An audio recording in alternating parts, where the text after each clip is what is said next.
Okay, so I did a video on the first taping. Um, anyway, they're done. They came back for a second day. It was 3 guys, and they worked for a couple hours, and then they finished up. So, as I said previously, if you're thinking of doing your own drywall, hanging or taping, it's really not worth it. Not for what they charge. It's one of those trades. It's just not worth doing yourself, unless you don't value your time. But anyway, it's up to you. But that's the way I look at it. Anyway, so they came back and finished the second coat, and then they have a guy that comes in. All he does is sanding.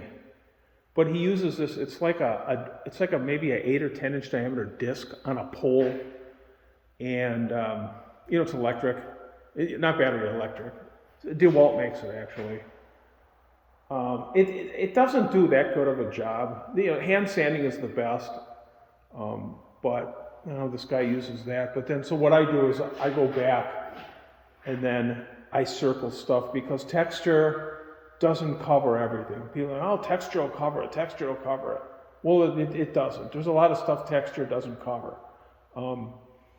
It's not like smooth wall, it does cover some stuff, but if there's any kind of lines or anything, whether it's a joint where 2 sheets come together, or there's like, there's like a line here from when they drag the taping, it's kind of a hard line, or whatever, that'll show through the texture. I mean, don't think it won't. Or if there's a slight indentation, where they butted the sheets together, but when they plastered, the plaster's a little thicker there, so it's sunk in. You'll see stuff like there's stuff you'll see. It's not going to show up on here. I mean, there's something here that would show up with texture on the wall, especially if you use a light orange peel. So what I do then is I go around with my pencil, and I just start circling stuff. And I concern most stuff at eye level, or stuff that's, from 8 feet down. Now, that's in a house I do for resale. He comes back, and then he hand sands it, okay? Or he sends one of his guys to hand sand. Hand sanding meaning he's either got that sanding sponge, or he's got a pole, like I have a pole with it takes like a 4 inch by 12 inch like sanding screen. They're replaceable, so the screens are replaceable. Anyway, yeah, it's on like a pivot head, and he uses that. Because you can do a better job. And if there's something that needs to be filled, there's a little indentation or something, then he'll fill it. And then it's ready. On this house, this is my house to live in, so I came up with a strategy, and hopefully my strategy won't become a tragedy. I don't like texture.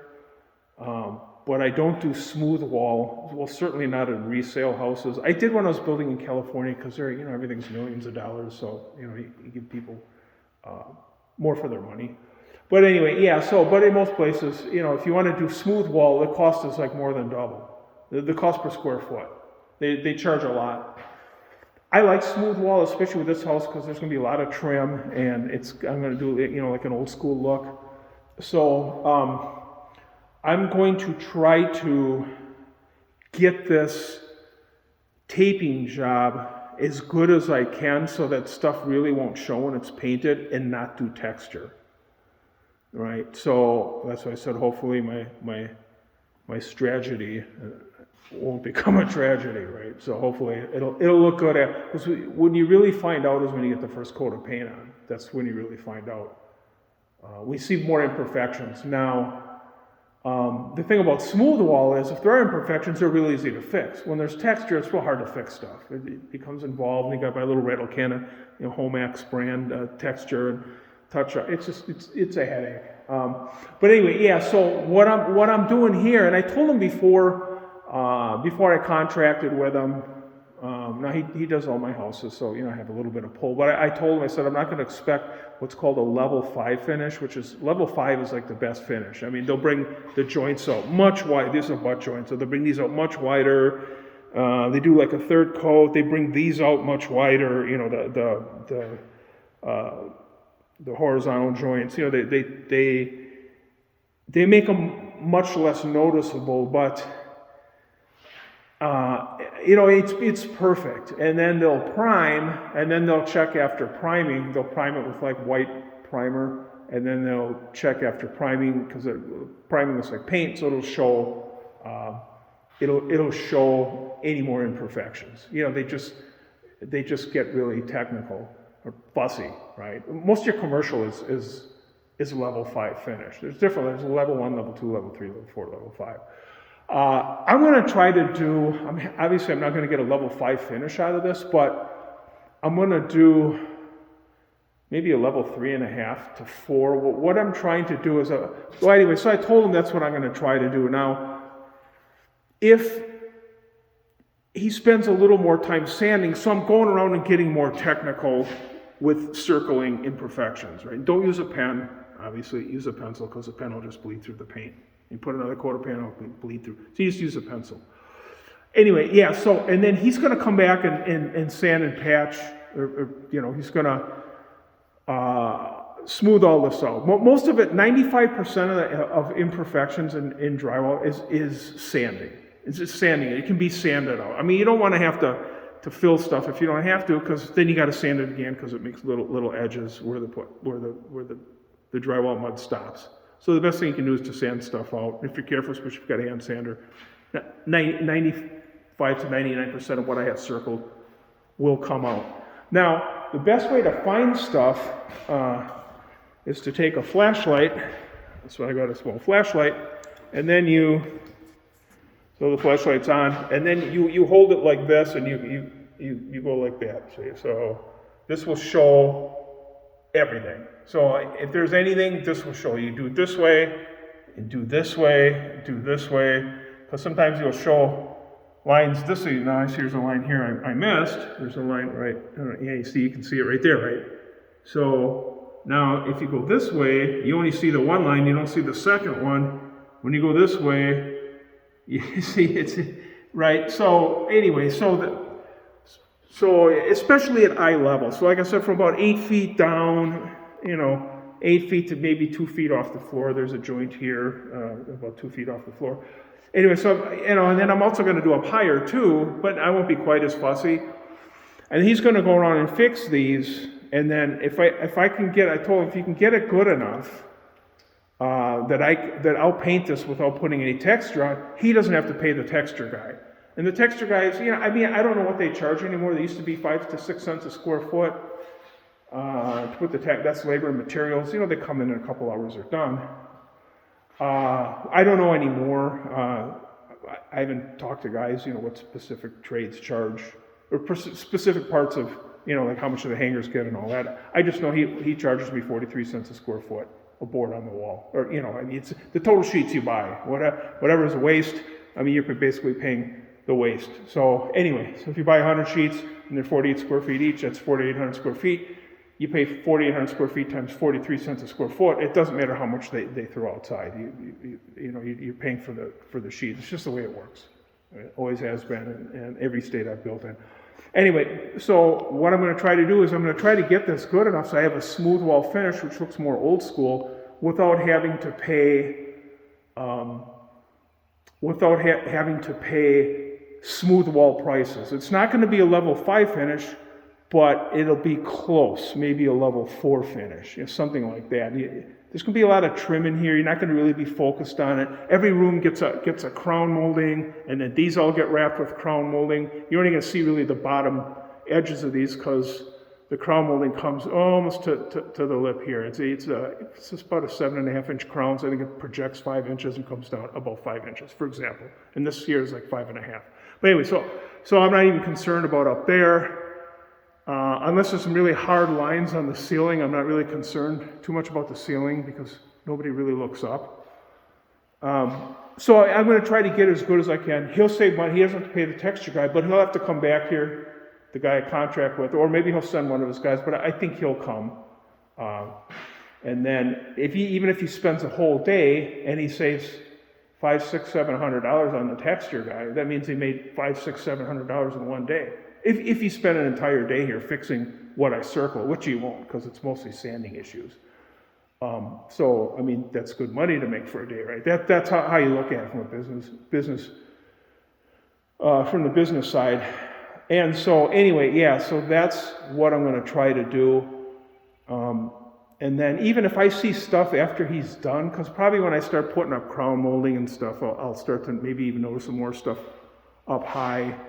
I'll just fix it myself. I mean, I've got a hand sander, I've got a pole sander, the hand pole sander, not the electric one like the guy was using yesterday.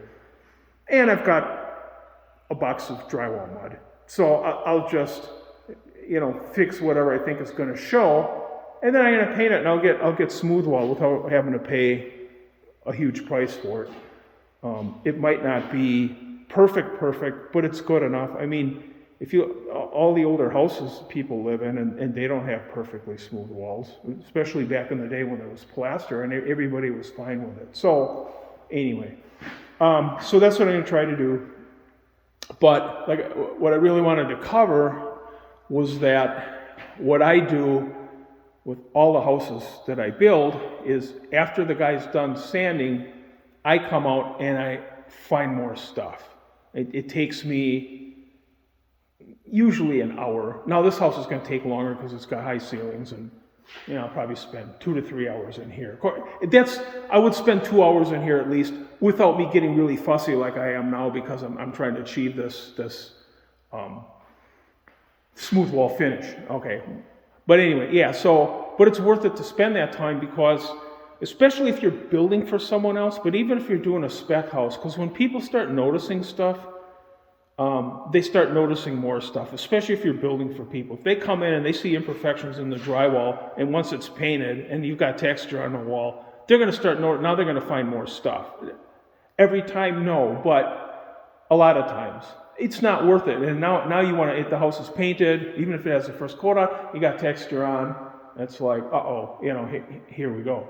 So the best thing to do is to nip it in the bud. And I do that before the guy puts the texture on. I go around, I take my flashlight. Sometimes I use I've got halogen lights too, work lights.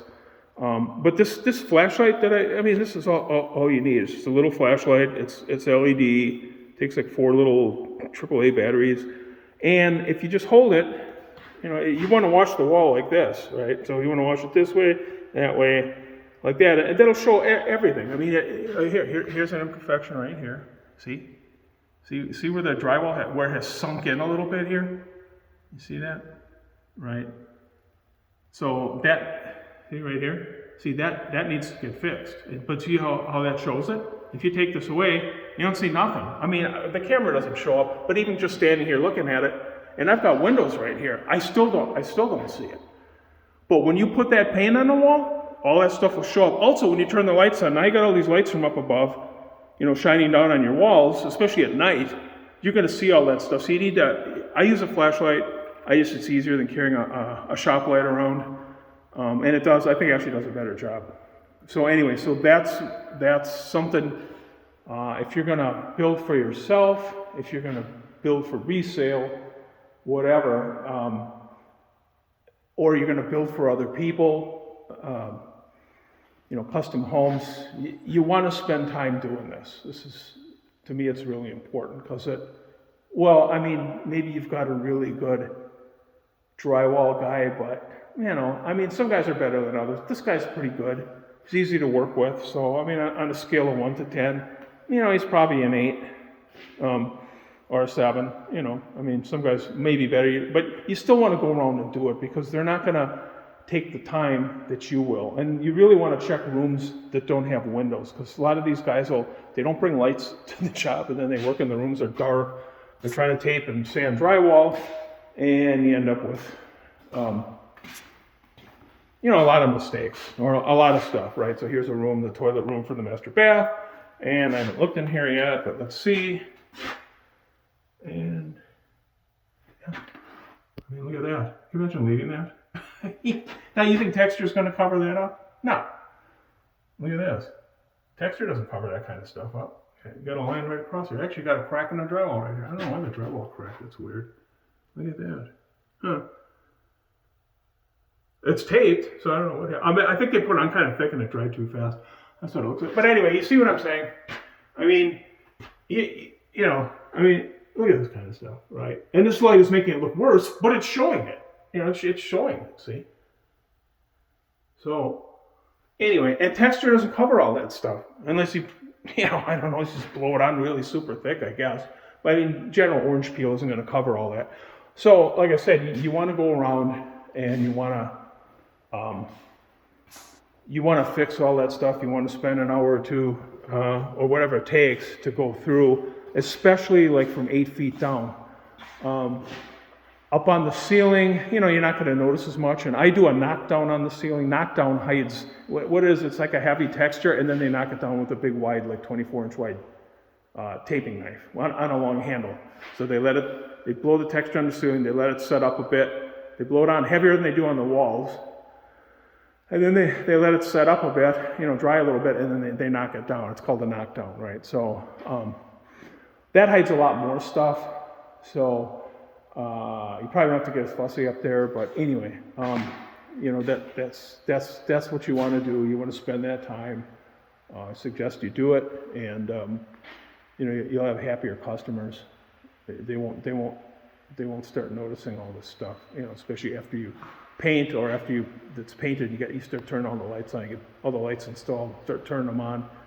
You got bathroom vanity lights, they're pretty bright, and you turn those on and it's like, so anyway, so that's it. I'm gonna get back to work, keep circling. So it's just a little primer on dealing with the drywall process. All right, back to work.